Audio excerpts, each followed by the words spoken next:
오늘 하나님께서 주신 말씀 같이 좀 볼 텐데요. 마가복음 7장 28절로 30절까지의 말씀이고요. 여러분들 주보나 앞에 있는 화면을 보시고 세 절의 말씀을 다 같이 한 목소리로 읽도록 하겠습니다. 시작. 여자가 대답하여 이르되 주여 올소이다마는 산 아래 개들도 아이들이 먹던 부스러기를 먹나이다. 예수께서 이르시되 이 말을 하였으니 돌아가라. 귀신이 내 딸에게서 나갔느니라 하시되 여자가 집에 돌아가 본즉 아이가 침상에 누웠고 귀신이 나갔더라. 아멘. 지난 시간에 저희가 7장 앞부분에 바리새인과 서기관들이 예수님의 제자들이 손을 씻지 않고 음식을 먹는 걸 보고 부정하다라고 지적했던 이 말씀을 통해서 정결과 부정에 대한 이야기를 했습니다. 예수님은 손을 씻었나 안 씻었나를 보시는 게 아니라 그 손으로 무엇을 쥐고 있는가를 보셨다라고 하는 말씀을 같이 나눴고요. 그리고 정결함의 마음이 어디를 향하고 있는가, 그리고 우리가 가지고 있는 신앙은 바깥에서 있는 어떤 부정한 것이 우리를 부정하지 못하게 막는 게 아니라 우리 속에서 나오는 더러운 흙탕물을, 그림 좀 보여주세요. 지난 시간 마지막에 나눴던 그림입니다. 더러운 흙탕물을 십자가의 보혈 앞으로 가져가는 것이 우리의 신앙임을 말씀을 속에서 함께 봤습니다. 그리고 오늘은요, 마가복음 7장 중반부와 후반부를 통해서 예수님이 정결함과 부정함에 대해서 어떻게 대하시는지를 함께 보도록 하겠습니다. 지난 시간에 바리새인들이 예수님을 쫓아서 갈릴리까지 내려왔다가 예수님은 그들과 언쟁을 끝내시고 갈릴리에서 다른 곳으로 옮겨가시거든요. 24절 말씀을 보면 예수께서 일어나 거기를 떠나 두로 지방으로 가서 한 집에 들어가 아무도 모르게 하시려나 찾을 수 없더라 라고 합니다. 예수님은요, 두로 지방으로 가셨어요. 이곳은요, 이방 사람들의 지역이에요. 그러니까 예수님은요, 예수님이 어디를 향해서 가셨는지를 통해서 정결함과 부정함에 대한 본인의 입장을 확실하게 밝히신 거예요. 이스라엘 사람들은요, 이방 사람들을 얼마나 부정하게 여겼냐면 그곳을 여행할 때는 발에서 신을 벗지 않았어요. 그 사람들의 부정한 땅이 내 발에 묻을까봐. 그리고 그곳을 지나고 난 다음에는 발에 흙을 탁탁 털어서 그 사람들의 부정한 흙을 내 발에서, 내 신발에서 털어내 버리고 이동을 했습니다. 그 정도로 이방 사람들의 땅은 부정하게 여겨서 지나가려고도 안 했어요. 그런데 예수님은 그곳을 향해 찾아가시는 거예요. 왜냐하면 예수님은 부정함이 예수님에게 와서 예수님도 부정해지는 게 아니라 부정한 곳에 예수님이 가시면 그곳을 정결하게 하시는 분이기 때문입니다. 그리고 예수님은 그 두로 지방에 가셔서 그토록 예수님을 간절하게 기다리던 한 사람을 만나게 됩니다. 귀신 들린 딸을 둔 이방 여인 수로보니게 여인입니다. 이 여인을 보면은요, 부정함이, 그러니까 정결하지 않은 게 3중으로 되어 있어요. 첫 번째, 우선 이방 땅이에요. 이방 땅에서, 그리고 부정한 신분인 이방 사람인데 그 중에 그 딸이 부정한 영, 더러운 영에 사로잡힌 3중적 부정함이 있는 여인입니다.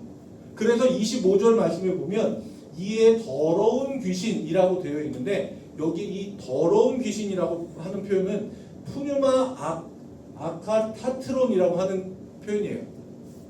이건 뭐냐면 푸뉴마는 영적 존재예요. 그래서 하나님을 나타내거나 혹은 천사들을 나타낼 때도 이런 푸뉴마라고 하는 단어를 쓰는데 뒤에 있는 거는 부정한, 불결한, 깨끗하지 못한이에요.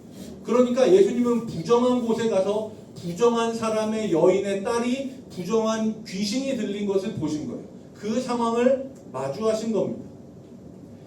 우리가 7장 앞부분에 지난 시간에 바리새인들이 저 부정한 것을 접촉하면 그것이 우리를 부정하게 한다라고 했잖아요. 근데 예수님은 그걸 부정하시죠. 이게 자꾸 부정 나오니까 이상하긴 한데 바리새인들은 바깥에 있는 무언가가 우리를 부정하게 한다라고 했지만 예수님은 그게 아니다. 우리의 속에서 나오는 탐욕스러운 생각들이 오히려 우리를 정결하지 못하게 한다라고 정리를 하셨고, 이번에는 무엇에 대해서 이야기하시냐면 더러운 영적 존재가 우리를 부정하게 하는 것에 대해서 이야기하시는 겁니다. 더러운 귀신이 들린 딸을 둔 여인이 와서 예수님 앞에 엎드려서 귀신을 쫓아내시기를 간구합니다. 그리고 이후에 나오는 예수님의 답변과 행동은요, 우리가 다 아는 너무나 유명한 말과 행동이지만 아무리 생각해도 이해할 수 없는 그 말을 하세요. 27절 말씀인데요. 자녀로 먼저 배불리 먹게 할지니 자녀의 떡을 취하여 개들에게 던짐이 마땅치 아니하네. 제가 말씀을 준비하면서 여기에 뭔가 다른 해석이 있었으면 하는 마음이 있었어요. 왜냐하면 예수님이라고 하면 우리가 머릿속에 갖고 있는 이미지가 있잖아요. 이게 약간 단발, 약간 곱슬에 이렇게 쌍꺼풀 진한 눈썹에 이렇게 왠지 거룩한 옷을 입고 목소리도 에코 잔뜩 들어가가지고 사랑하는 자녀의 자녀 이렇게 하실 것 같은 그런 이미지가 있잖아요. 근데 예수님의 그런 이미지랑 이 말은 너무 안 어울리는 거예요. 자녀의 떡을 취해서 개들에게 던짐이 옳지 않다.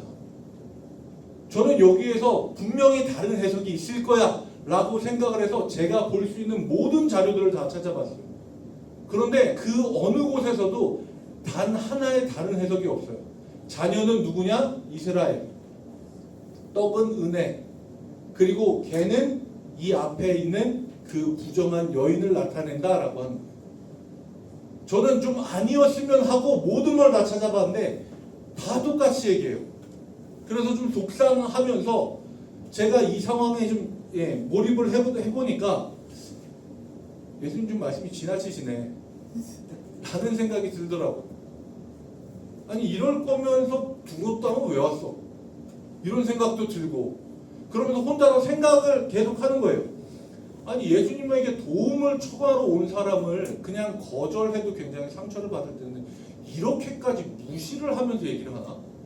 그러면서 슬슬 속에서 화가 나더라고요.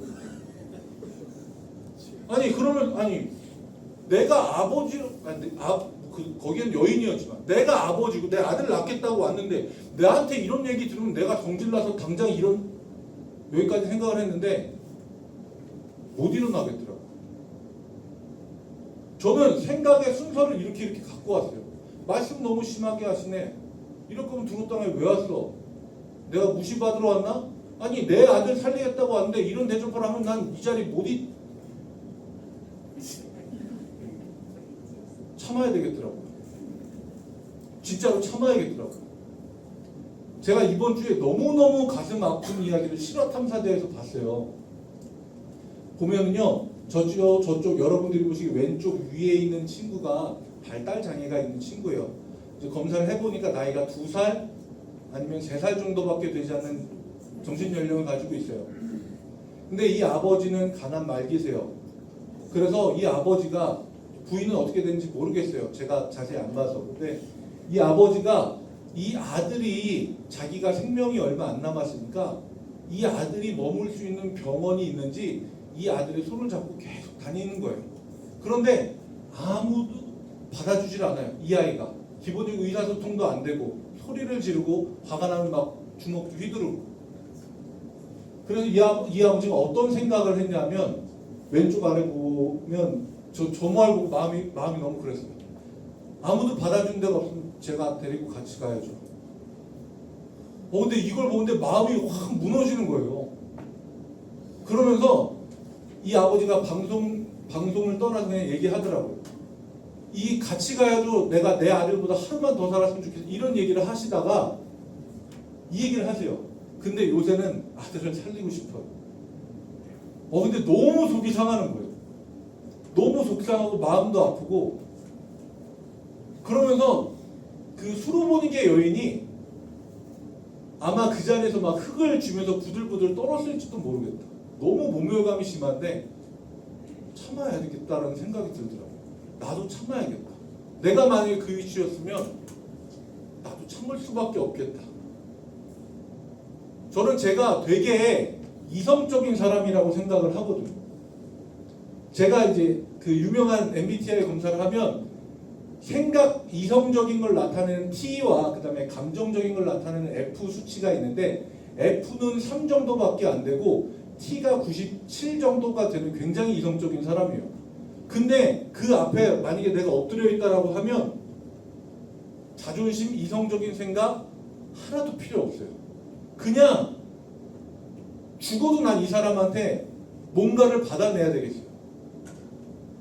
그래서 그 마음이요, 그 여인을 그 자리에서 버티게 만들고요, 이런 대답을 하게 합니다. 28절 말씀입니다. 주여 옳소이다. 네, 당신의 말이 맞아요. 나는 개입니다. 나는 개가 맞는데요, 상 안에 개들도 아이들이 먹던 부스러기라도 주워 먹지 않습니까? 그런 거라도 나한테 좀 달라고요. 근데 저는 앞에서부터 온갖 생각을 하면서 이 대답을 보는데, 이 이야기가 속에서 진짜 끌어넘쳐서 나오는 이야기더라고요. 나 진짜 이거라도 받아가야겠다. 부스러기라도 좋아. 나 이거 안 받아가면 나 못 돌아가요. 그 생각 하나밖에 없더라고요. 잠깐 이성적인 걸로 좀 돌아가세요. 네. 이때 당시에 아마 많은 분들이 아실 거예요. 그 전에도 제가 이제 뭐 설교하면서 이야기했지만, 이스라엘 사람들이 밥 먹는 식사 문화가 굉장히 건방지다라고 얘기했잖아요. 약간 옆으로 이렇게 길에 누워가지고 이렇게 음식을 먹고, 아니면 엎드려서 이렇게 막 빵을 주워 먹고, 이런 문화인데, 이쪽 헬라 지방, 그러니까 이방 문화가 들어와 있던 이쪽 두로 지방은요, 식탁 문화가 들어와 있었어요. 그래서 우리가 생각하는 약간 중세보다 조금 더 위쪽에 있는 좀 고대 시대에 가까운 그때 식사 문화 같은 것들이 이때 있어요. 그래서 중세 시대 영화나 이런 것도 보면 식사하기 전에 그릇에다가 손을 이렇게 해가지고 손 막 물을 툭툭툭 털고 막 그 손으로 이제 또 막 먹을 걸 먹고 막 이렇게 하는데, 여기서는 어떤 문화가 있었냐면, 우리가 그 식빵 보면 제일 끄트머리, 깡생이라고 전문용어로 이야기하는데 아실런지 모르겠는데, 끝에 딱딱한 빵이 있는 그쪽 있잖아요. 그 잘라낸 것들을 양념이 묻은 손을 닦아내는 용도로 썼어요. 그래서 이제 양념 같은 걸 빵에 이렇게 묻혀서 먹기도 하고 하다가 손에 묻으면 그거를 그 빵 끄트머리에다 이렇게 닦아내고, 그 빵을 식탁 밑으로 던지면 개가 와서 주워 먹는 거예요. 그 문화에서 익숙하니까 이 여인이 이런 얘기를 했겠다라고 생각할 수 있는 거예요. 이스라엘의 식탁 문화에서는 없어요. 거기는 식탁이라는 게 없어요. 죄다 바닥에서 죄다 누워서 밥을 주워 먹으니까요. 밥을 먹으니까요. 너무 누워서 먹는다는 걸 집중하다 보니까. 근데 어쨌든 이쪽 헬라 문화는 식탁이에요. 그래서 상 아래에 있는 개들이 그걸 주워 먹는다라고 하는 개념이 이 여인에게 있는 거예요. 자, 근데 아무리 그런 문화에 익숙하다고 해도, 상 아래에서 개들이 빵을 주워 먹는 그 문화 자체가 익숙하다고 해도요, 예수님이 하신 이야기는 다른 게 하나도 없어요. 이스라엘 백성은 자녀이고요, 그 땅에 있는 두로 사람들과 그 여인을 개로 표현한 거예요. 7장 앞부분에서 예수님이 열심히 정결과 부정에 대해서 이야기했는데, 그 예수님은 어디 가시고 이 여인을 향해서 개라고 말씀을 하고 계신 거예요. 저는 왜 이럴까? 왜 여기에서 한치도 벗어남이 없을까? 그래서 7장 전체를 다시 한번 쭉 살펴봤어요. 그런데 예수님의 제자들이 있더라고요. 17절 말씀을 보면, 우리를 떠나 집으로 들어가시니 제자들이 그 비유를 묻자온대 라고 이야기합니다. 그건 뭐냐면, 예수님이 정결함과 부정함에 대해서 이야기를 했는데, 그 앞에서는 차마 못 물어보고 이해를 못하고 있다가 뒤에 와서 물어보는 거예요. 그러니까 예수님의 제자들 중에서도 어떤 사람들은 그 전통이라고 하는 걸 지켜야 된다는 생각을 가지고 있는 거예요. 그게 뭐냐면 2절 말씀에 보면 제자 중 몇 사람이 부정한 손으로 떡 먹는 걸 봤어요. 그러니까 몇 사람들은 부정한 손으로 먹고요, 몇 사람들은 손을 씻고 먹은 거예요. 누군가는 전통을 따랐고 누군가 전통을 안 따른 사람들이 있어요. 그 사람들은 예수님의 이야기가 이해가 안 돼서 물어보는 사람들이었고, 그 사람들은 그대로 두로 지방에 있는 이 땅까지 따라온 거예요. 예수님은 여전히 그 사람들이 자기 생각이 바뀌지 않는 걸 알고 계셨어요. 그래서 그 사람들에게 대해서 예수님이 이렇다 저렇다 얘기하시는 게 아니고, 이 여인의 입으로, 너희가 생각하기에 부정하다 싶은 이 여인의 입으로 어떤 말을 하는지 너희가 보라라고 예수님이 강하게 이 여인에게 얘기하시는 거예요. 개라고. 그리고 그 모습을 보고 이 몇몇의 제자들은 속으로 아 맞지, 예수님이 저렇게 얘기하시는 게 맞지라고 생각했을 수도 있어요. 그런데 이 여인의 대답이 그렇지 않잖아요. 주님의 말씀이 옳습니다. 저 개입니다. 인정을 하잖아요. 예수님은요, 여러분들이 이 말씀을 잘 보시면요, 그 여인에게서 그 말이 나오기를 기다렸다는 듯이 이야기하세요. 29절 말씀이에요. 예수께서 이르시되 이 말을 하였으니 돌아가라. 귀신이 내 딸에게서 나갔느니라 하십니다. 그러니까 예수님은 마치 그 여인에게서 그 이 말이 나오기를 기다렸다는 듯이 이야기하세요. 여인이 내가 이 말을 하였으니 돌아가라. 귀신이 내 딸에게서 나갔다. 하나님이 원하시는 말은요, 하나님이 원하시는 마음은요, 하나님 앞에 나와서 나 이렇게 정결하고요, 나 이렇게 하나님 말씀 다 잘 지켰고요, 내가 얼마나 깨끗한 사람인지 하나님이 보시면 아시지 않습니까? 자랑하는 사람, 그런 말을 원하시지 않아요. 시편 51편 17절 말씀이요, 하나님께서 구하시는 제사는 상한 심령이라. 하나님이여 상하고 통회하는 마음을 주께서 멸시하지 아니하시리이다. 아멘. 예수님은요, 이 여인의 입에서 이 상하고 아픈 마음, 그 말이 나오기를 기다리셨습니다. 누가복음 18장에도요 같은 이야기가 나와요. 바리새인이 나오고, 그리고 그 당시에 세리, 사람들의 고리를 뜯어먹던 세리가 나와요. 나와서 성전에 나와서 기도합니다. 바리새인은 앞자리에 와서 두 손을 들고 자랑스럽게 하나님께 기도하는지 사람들이 듣는지 알 수 없지만 목적이 불분명하게 기도해요. 하나님, 저는요 일주일에 금식도 하고요 11조도 드리고요 하나님의 말씀을 저는 하나도 어기지 않았습니다.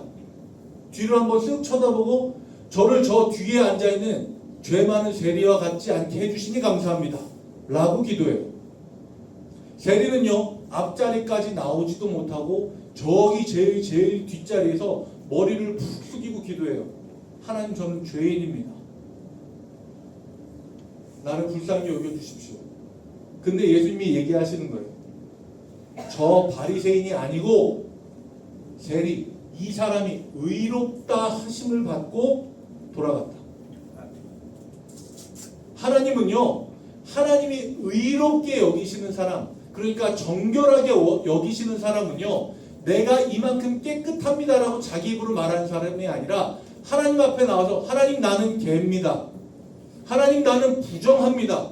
아니요, 나는 개보다도 못한 존재입니다 라고 자기 마음을 낮추는 사람을 하나님은 의롭다고 여기시는 거예요. 예수님은요 이 여인을 극단적으로 비유하셨지만 여인은 그 극단적인 비유를 받아들였어요. 예수님께서 이야기하셨고 인정해 주셨잖아요. 그러니까 그 여인이 집에 돌아가서 보면 아이가 귀신이 떠나가고 침대에 누워 있었다라고 이야기합니다. 하나님이 인정하시는 의로움 앞에 더러운 귀신은 자리 잡고 있을 수 없던 거죠. 이제 7장의 마지막 부분을 보겠습니다. 31절입니다. 예수께서 다시 두로 지방에서 나와 시돈을 지나고 데가볼리 지방을 통과하여 갈릴리 호수에 이르시매, 7장에서는요 장소에 대한 언급을 계속하고 있어요. 처음에 갈릴리 호수였다가 두로 지방으로 넘어갔다가 다시 갈릴리로 와요. 왜 장소에 대해서 이렇게 언급을 하냐면요, 이스라엘 사람들은 장소에 따른 정결함과 부정함이 있다고 생각을 했어요. 이방 땅, 부정한 땅이라고 생각했잖아요. 그런데 예수님은 그렇지 않다라고 얘기하세요. 마가복음 7장 마지막 부분에 그들이 생각하는 정결한 땅이라고 하는 갈릴리로 왔는데 어떤 사람이 있어요? 귀먹고 혀가 굳어서 말이 잘 안 되는 사람이 있어요. 이 사람의 이 증상은요, 이 증상을 통해서 비유하고 있는 게 있어요. 제가 지난주에 말씀을 드렸었는데요, 정결과 부정은요 상태에 대한 이야기예요. 부정하니까 넌 지옥가가 아니라 부정한 상태이니까 정결하게 되어서 하나님 앞에 나가인 거예요. 그런데 하나님 앞에 나아간다는 건 뭐예요? 하나님의 말씀을 듣고 우리는 기도로 하나님께 우리의 생각과 뜻을 전하는 거예요. 소통이에요. 그런데 이곳에 있는 사람은 어떤 사람이에요? 귀가 안 들리고 입이 멈춘 사람이에요. 하나님과 소통이 되지 않는 부정한 사람이에요. 그 사람이 어디에 있어요? 갈릴리. 그들이 생각하기에 정결한 땅이라는 곳에 있어요. 이건 뭘 얘기하냐면요, 사람들이 아무리 정결한 곳이라고 생각을 해도요, 그곳에 하나님과의 소통이 없으면 그곳은 부정한 곳이에요. 사람들이 아무리 부정하다고 생각을 해도요, 그곳에 하나님을 간절히 원하고 내 마음이 이렇게 났습니다, 하나님 나를 도와주십시오 하는 마음을 가진 사람이 있으면 그곳이 정결한 곳이에요. 이스라엘 사람들이 가장 정결하게 여기는 성소 중에 지성소 그 한가운데라도요, 하나님이 안 계시면 부정해요. 사람들이 가장 더럽게 여기는 이방 땅 한가운데도요, 하나님을 간절히 바라는 사람들이 있고 그곳에 하나님이 계시면 그곳은 정결한 땅이 되는 겁니다. 여러분들 어느 곳에 계시는지, 각자의 가정의 사정이 어떻든지 저는 다 몰라요. 오픈해 주시는 분들만 알아요. 그런데요, 그것은 저의 판단도 아니고요, 여러분들의 마음이 하나님 우리 가정에 임해 주십시오, 제 마음이 가난합니다, 그러면 하나님은 그곳에 임하시는 것이고 여러분이 계신 곳이 정결한 땅이 되는 줄 믿습니다. 아멘. 그곳에 한 사람을 예수님 앞에 데리고 나옵니다. 그 사람은 귀가 안 들리고 혀가 말을 잘 더듬는 자, 딱 이렇게 성경엔 더듬는 자라고 나와. 지금 제가 되게 더듬는 거예요. 네. 일부러 그랬어요. 저 말 잘해요. 말을 더듬는 자라고 했는데요, 이 사람을 그 사람이 자기 발로 나온 게 아니라 사람들이 데리고 왔어요. 이 사람을 예수님이 어떻게 대하실까요? 33절 말씀을 보면요, 세 가지로 대하세요. 예수께서 그 사람을 따로 데리고 무리를 떠나사 손가락을 그의 양 귀에 넣고 침을 뱉어 그의 혀에 손을 대시며. 저는 이 세 가지 행동이 굉장히 중요하다고 생각을 해요. 예수님의 세심함을 엿볼 수 있어요. 이 사람은 자기 발로 나오지 않았어요. 사람들이 데리고 왔어요. 왜요? 이 사람을 낫게 하는지 우리가 한번 보자라는 거예요. 근데 예수님은 이 사람의 안타까움과 회복이 다른 사람들의 구경거리가 되지 않기 원하셨어요. 그래서 그 사람을 데리고 무리에서 떠나셨어요, 따로. 그리고 여기에는 다양한 해석이 있지만 앞에서부터 본 저의 해석은요, 손가락을 그의 양 귀에 넣고, 이 사람이 들리지가 않잖아요. 그 사람의 눈높이에 맞춰서 설명하시는 거예요. 당신의 귀를 낫게 해주겠다고. 그 사람 혀에 손을 대는 거, 당신의 입을 낫게 해주겠다고. 그 사람에게 알려주시는 거예요. 예수님은요, 철저하게 그 한 사람을 보셨어요. 그 한 사람을 구경거리가 되지 않게 나와서 그 사람의 눈높이에 맞춰서 친절하게 설명을 해주세요. 그리고 나서 하신 말씀이 34절에 나오는 에바다라고 하는 것이고, 그 말은요, 열리라라고 하는 뜻이에요. 말 그대로 이 말은요, 신약 성경이 기록된 헬라어가 아니고 아람어여서 해설을 따로 붙여놓은 건데, 열리라라고 하는 뜻이 있어요. 여기 보면 원어의 발음에 최대한 가깝게 한글로 써놓은 말이 에바타예요. 그러니까 생각외로 발음이 세요. 에바다 하면은 애를 받으라는 거지, 이렇게 좀 약간 부드러운 느낌이 들잖아요. 근데 그게 아니라 생각외로 이 발음이나 느낌이 강해요. 에바타예요. 그러니까 발음도 강하고 의미도 강해요. 첫 번째는 열려라라고 하는 뜻이고요. 두 번째 뜻은 뭐냐면 시작이다라고 하는 뜻인데, 이 말은요, 그 당시에 전쟁할 때 장군이 제일 앞에서 자 이제 전쟁 시작이다 나가자라고 할 때 하는 말이에요. 저는요, 이게 두 가지 의미가 다 있다고 생각을 해요. 이 사람의 닫혀진 귀, 막혀진 입, 열리라고 하는 뜻이고요, 앞에서부터 나왔던 정결함과 부정함, 특별히 중반 이후에 나왔던 사람에게 와서 부정하게 하는 영을 향한 전쟁의 선포라고 저는 생각을 합니다. 그리고 예수님의 이 선포 이후에 그 사람은 모든 것들이 열려지고 풀어지는 역사가 일어났어요. 35절 말씀입니다. 그의 귀가 열리고 혀가 맺힌 것이 곧 풀려 말이 분명하여졌더라. 스스로 정결하다고 여겼던 바리새인들은요, 율법 때문에 귀가 막혀서 예수님이 하신 얘기를 못 들었어요. 그런데 부정한 땅, 이방 땅의 부정한 여인, 부정한 귀신이 들린 딸은요, 그리고 귀가 먹고 혀가 굳은 병자는요, 오히려 진정한 정결을 얻게 됐어요. 저는 이 말씀이 우리의 삶에 주는 굉장히 큰 메시지가 있다고 생각합니다. 내 힘으로 도저히 씻어낼 수 없는 것들이 있어요. 내 힘으로 해결할 수 없는 문제들이 있어요.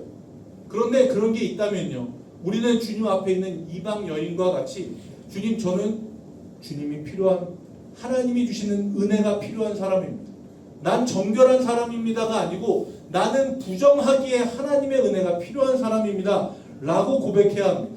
아멘. 그러면요, 주님께서 우리의 삶 한가운데 오셔서 우리를 데리고 나가셔서 다친 귀, 막혀진 혀, 굳은 마음에 손을 대서 정결하게 해주시고요, 에빠타라고 이야기하고 열리라고 이야기하면서 우리의 삶의 한 자리에서, 한 가운데에서 부정하게 만드는 모든 영들과 싸워주시고 정결함의 승리를 이끌어 주시리라 믿습니다. 아멘. 에빠타는 전쟁의 선언이자 동시에 승리의 선언이에요. 예수님이 선언하시자마자 그 사람의 모든 것들이 풀려졌어요.